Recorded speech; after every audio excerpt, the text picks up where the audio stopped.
Hello, my name is Dominic Butler and I'm the lead game designer on Ghost Recon Wildlands. In Ghost Recon Wildlands, we offer players the total freedom of choice as they fight to take down the Santa Blanca cartel. A few months ago at E3, our 4 ghosts raided a camp to extract El Pozolero, a buchon of the Santa Blanca cartel. Today, we want to show you another way to play the same mission, taking a stealth approach and using the cover of night to our advantage.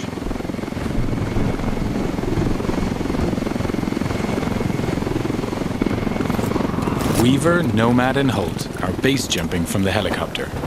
This is one of the 60+ vehicles available in the game for you to use as you explore the world. Today, 4 devs are playing the demo in co-op.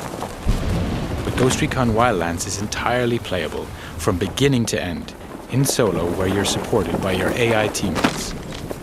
Weaver has landed on a cliff nearby to gain a vantage point and provide cover for Nomad and Holt, who are now landing and moving towards a cartel checkpoint.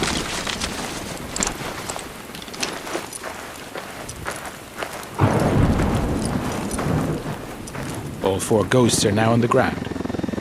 Midas will regroup with the others in the camp. Ghost Recon Wildlands features a complete day and night cycle, as well as a realistic weather system which both have an influence on gameplay. Here, for example, nighttime with rainy weather is a perfect combination for a stealthier approach. Ideally, we want to gain access without alerting the cartel, so it's time to be creative. The ghosts know that this truck is being used for local deliveries. If they can take it, they can use it to get into the camp without raising suspicion. Our ghosts are getting into position, now tagging their enemies and identifying their targets.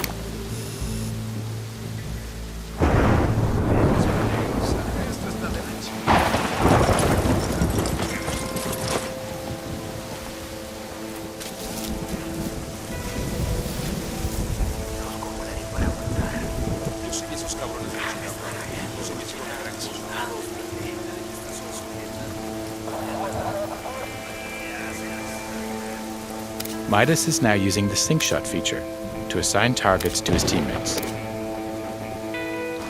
The sync shot makes its comeback in Wildlands and is the perfect feature to coordinate your action with your team. Here we go. And that's a perfect execution. Playing solo, you'll be able to issue simple orders to your AI teammates to achieve the same deadly result.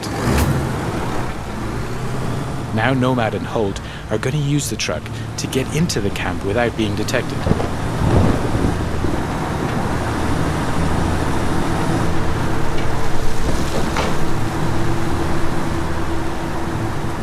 The cartel recognize this truck, and so the ghosts are in.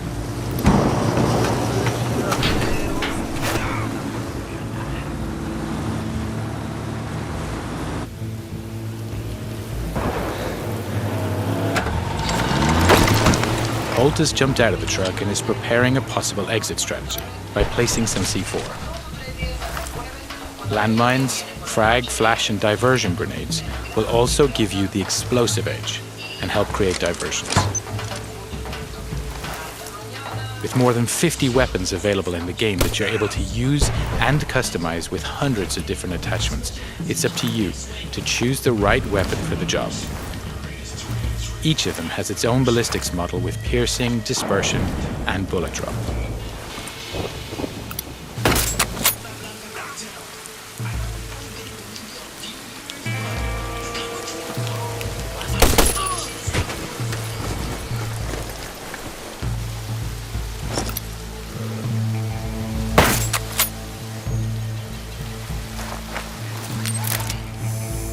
Weaver's now deploying his drone to further recon the area. He switched to thermal vision to easily detect local targets. Other special upgrades can be added to the drone too, including an EMP pulse that deactivates electronics, a noise generator, or high explosives.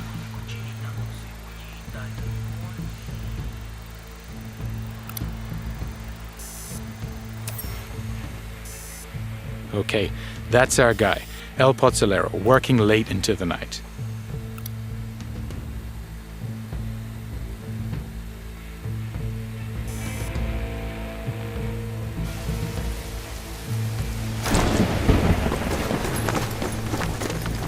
Now that we have his exact location, Nomad is going to park the truck near to the target. In order to complete your mission, coordination and communication are key.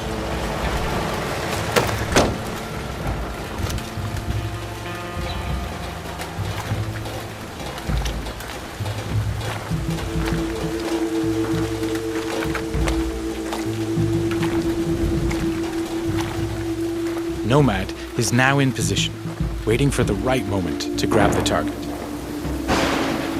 Midas is heading towards the camp to rejoin Holt and Nomad.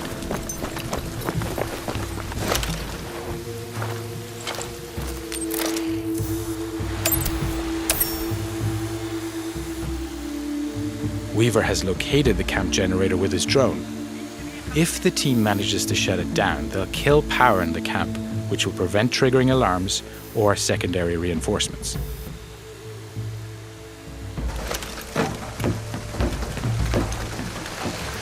Midas is now making his way into the camp, avoiding the patrols en route to the generator.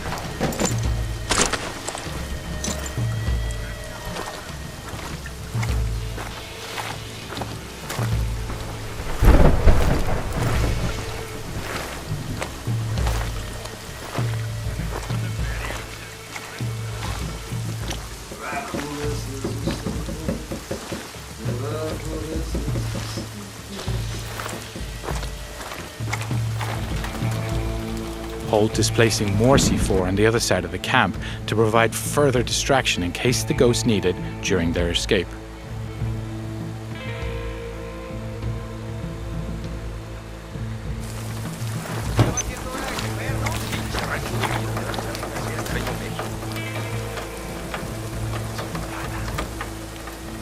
The diversion grenade is another great tool that can be used to distract enemies.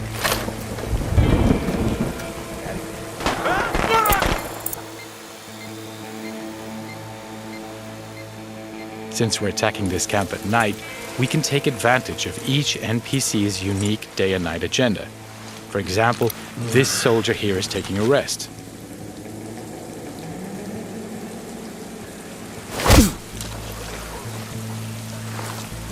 Back to Midas, who's keeping a low profile to avoid being detected.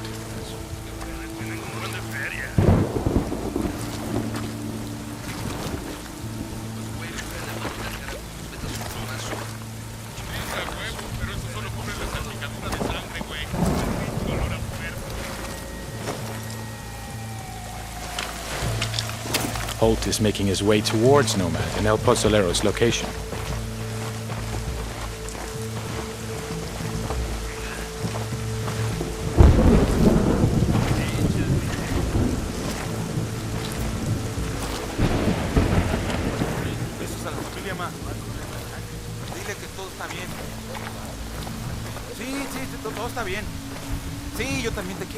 Making sure you don't leave bodies to be discovered is key to preventing the camp going on full alert.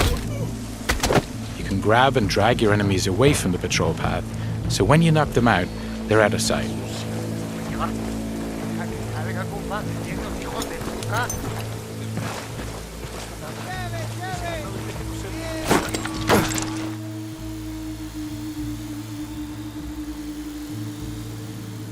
Midas is climbing between the camp buildings to reach a better position.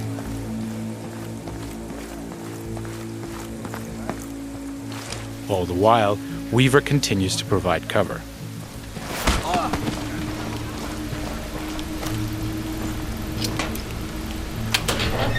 Having reached the generator, Midas can disable it to kill the lights throughout the camp.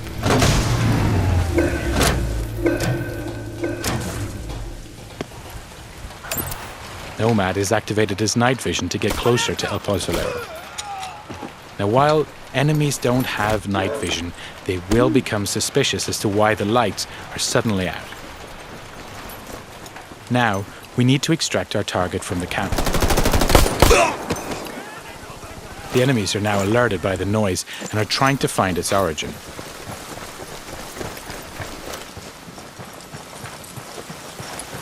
Chingado. ¿Quién es?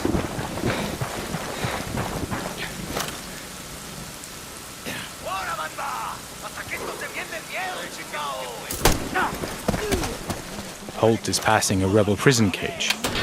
The rebels are another faction in the game.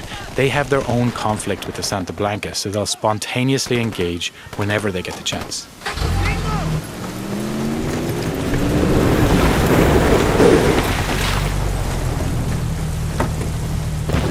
Nomad has just put our target into the truck and is moving towards the exit.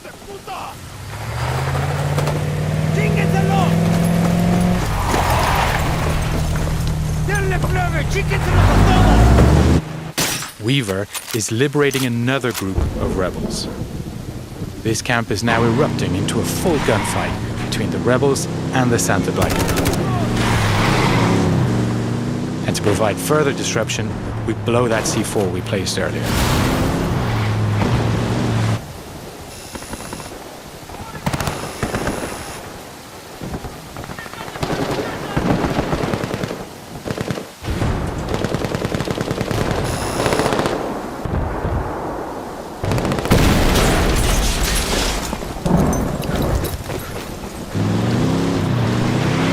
Weaver is now headed to rejoin the others, clearing the last of the Santa Blanca in the wild who were attracted by the gunshots.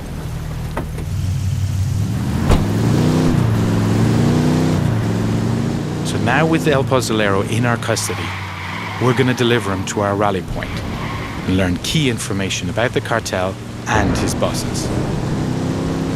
That's the end of the demo. I hope you enjoyed seeing our ghosts approaching this mission in stealth. Just one of the many ways you can play Ghost Recon Wildlands. And don't forget to check ghostrecon.com for the latest news and updates on the game.